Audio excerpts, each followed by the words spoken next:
Surunkali yurak yetishmovchiligi, yurak kuchsizlanishi yoki yurak holsizlanishi bu yurakni o'zini vazifalarini to'laqonlik bajara olmasligi natijasida kelib chiqadigan holat hisoblanadi.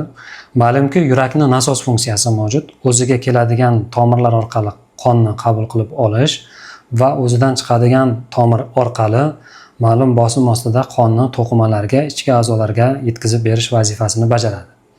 Ma'lum sabablarga ko'ra yurakni mana shunaqa nasos funksiyasi buziladi. Bu masalan uzoq muddatli yuqori qon bosimida yurish, yurak mushaklarining yallig'lanishi miokarditda yoki miokard infarktidan keyin yurak mushaklari chandiqlanib qolgandan so'ng, yurak tez urishi bilan kechadigan aritmiyalar yoki yurak paroklari, kardiomiyopatiyalarda yurak bo'shliqlarining kameralarini kengayib ketishi natijasida yurakning mana shu funksiyasi buziladi.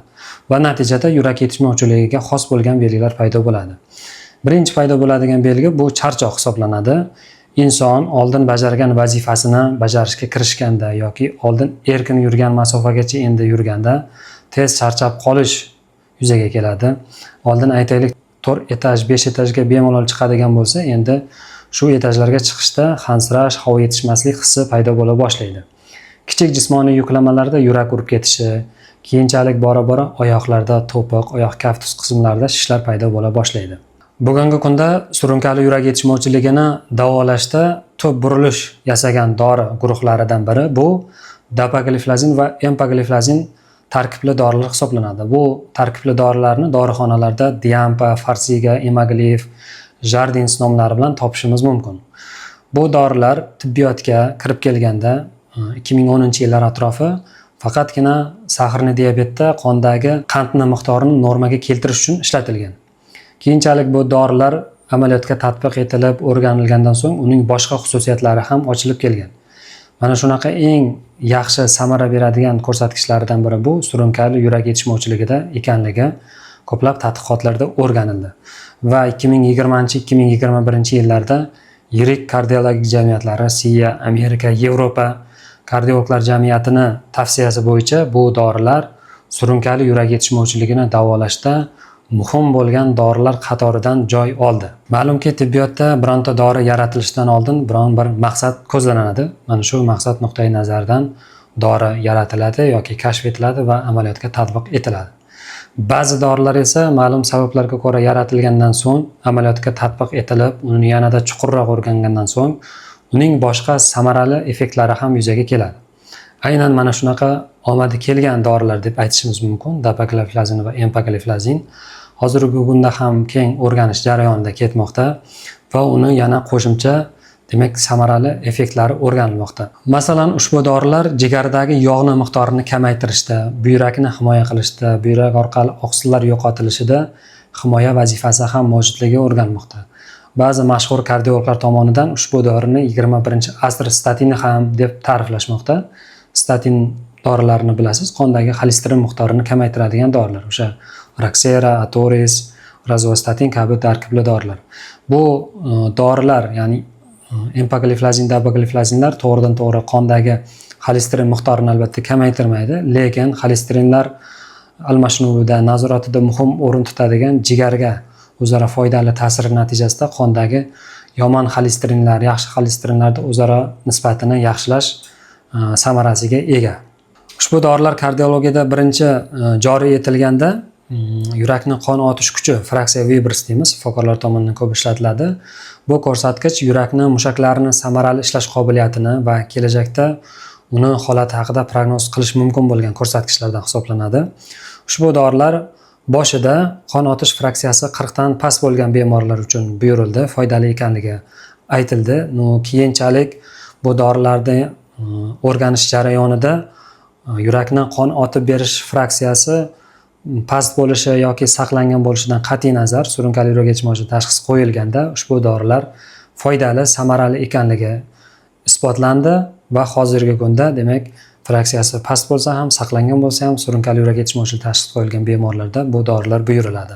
Shuning uchun bu dorilarni ta'sir mexanizmini, qaysi vaqtda, qanday dozada, qancha muddatga berilish kerakligini yoki qaysi holatlarda berilish mumkin emasligini keng tasavvurga, bilimga ega bo'lishimiz kerak.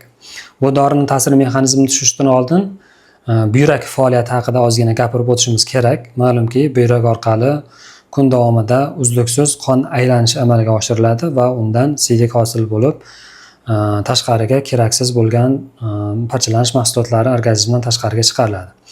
Mana shu buyrakda filtrlanish jarayonida birlamchi siydik degan siydik hosil bo'ladi.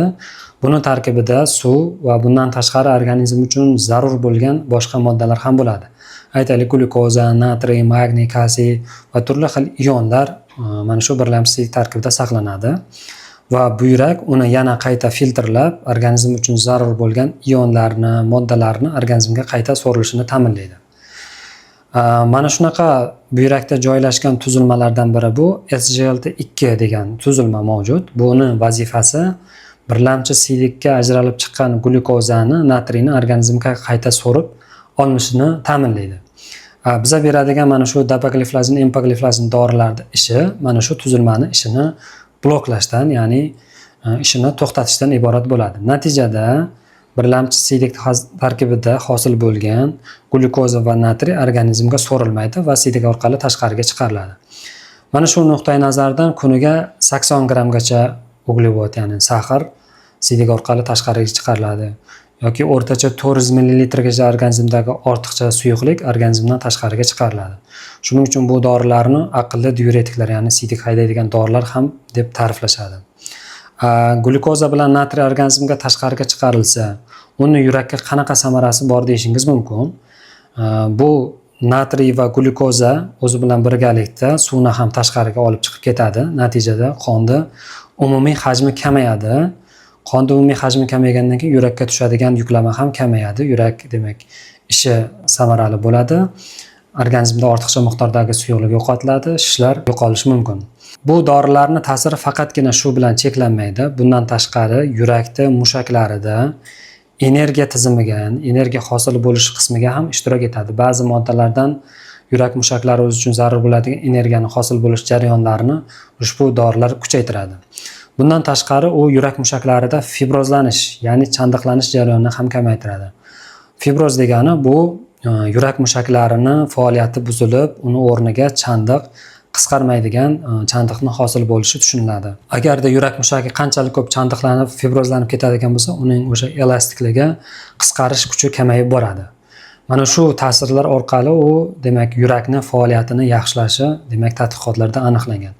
Bundan tashqari ushbu dorilar buyraklarda bosimni pasaytirib, buyrak orqali demak oqsillarning yo'qotilishini ham kamaytiradi va buyraklarni himoyalash samarasiga ega. Shuning uchun bugungi kunda bu dorilar nafaqatgina qondagi saharda miqdorini kamaytirish uchun, balki yurakni, buyraklarni himoya qilishda ham ahamiyati juda katta hisoblanadi. Bu dorilar demak dozalash, titrlash juda ham oson. Ba'zi yurak dorilariga, aytaylik, qon bosimini tushiradigan dorilarga o'xshab dozasini korreksiyalash, ko'tarish, tushish zarurati bo'lmaydi. Dapagliflozin tarkibli, empagliflozin tarkibli dorilar ham 10 mg dan surunkali yurak yetishmovchiligida kuniga bir mahal ovqatdan oldin yoki keyin kunni bir vaqtida qabul qilish tavsiya etiladi. Dori bilan boshlanishning boshlang'ich haftalarida organizmda ortiqcha miqdordagi suyuqlikning chiqib ketishi, siydik ajratishning ko'payishi va tanadagi shishlarning kamayishi kuzatiladi. Bu dorini ishlayotganligining belgisi hisoblanadi. Endi bu dorilarni qaysi holatlarda berishdan saqlanish kerak yoki ehtiyotkor bo'lish kerak bo'ladi? Birinchisi bu og'ir darajadagi buyrak yetishmovchiligi. Buyrakning funksiyasi keskin pasayib ketganda ushbu dorini samarali effekti kamayadi, balki nojo'ya ta'siri ham yuzaga kelishi mumkin. Ikkinchisi diabetik ketosidoz degan holat, bu saharni diabetda kuzatiladigan og'ir holatlardan hisoblanadi. Mana shu holatda ham ushbu dorini berishdan saqlanish kerak bo'ladi. Uchinchisi bu suvsizlanish. Ma'lumki ushbu dorilarni aytdik, organizmda ortiqcha miqdordagi o'sha suvni, natriyni chiqarib olgandan keyin qonda hajmi kamayib ketadi. Agarda ko'ngil aynish, qayt qilish, ich ketishi yoki kam suv ichadigan bo'lsa yoki yuqori isitmalarda terlash orqali ko'p miqdorda suyuqlik yo'qotgan bemorlarda ham ushbu dorilarni demak vaqtincha to'xtatib turish tavsiya etiladi. Keyingisi bu past qon bosimida yuradigan bemorlar. Ushbu dorilar ma'lum miqdorda qon bosimini pasaytirish effektiga ega. Shuning uchun past qon bosimida yuradigan bemorlar ushbu dorilarni qabul qilganda bosh aylanishi, kuchli holsizlanish paydo bo'lishi mumkin. Buni ham e'tiborga olish kerak bo'ladi. Bundan tashqari, homiladorlarda va emiziklilarda, sababi bunday kontingentda ushbu dorini zararli ta'sirlari o'rganilmagan, shuning uchun hozirgi kunda buni demak qo'llash vaqtinchalik hozircha cheklangan. Keyingi holat siydik yo'llarida, siydik pufagida tez-tez takrorlanadigan infeksiyasi bor bemorlarda ehtiyotkorlik talab etiladi, chunki siydik orqali glyukozda ajralish ko'payganda siydik yo'llarida zamburug'li, bakteriyali infeksiyalarda rivojlanish uchun sharoit yaxshilanadi. Keyingi holat yana birinchi tip qandli diabeti bor bemorlar. Bunday bemorlarda ham diabetik ketoatsidoz deb ataladigan holatning rivojlanish xavfi yuqori bo'ladi. Shuning uchun bu dorilardan foydalanish cheklangan bo'ladi. Biz hozir tanishib chiqqan dapagliflozin va empagliflozin tarkibli dorilar, o'sha Diampa, Jardins, Farxiga, Imaglif dorilari mana shunaqa ko'p qirrali, ko'p vazifani bajaradigan dorilarga kiradi. Albatta bu dorilarni o'zingizga mustaqil tashxis qo'ygan holda foydalanish mumkin emas, chunki dorilarda nojo'ya ta'sirlarini, sizdagi mavjud boshqa kasalliklarni hisobga olgan holda shifokor ko'rigidan so'ng ushbu dorini ichish tavsiya etiladi. Siz ham ushbu dorilardan foydalanasizmi? Qaysi maqsadlarda ushbu dorilar siz uchun buyurilgan? Izohlarda yozib qoldiring.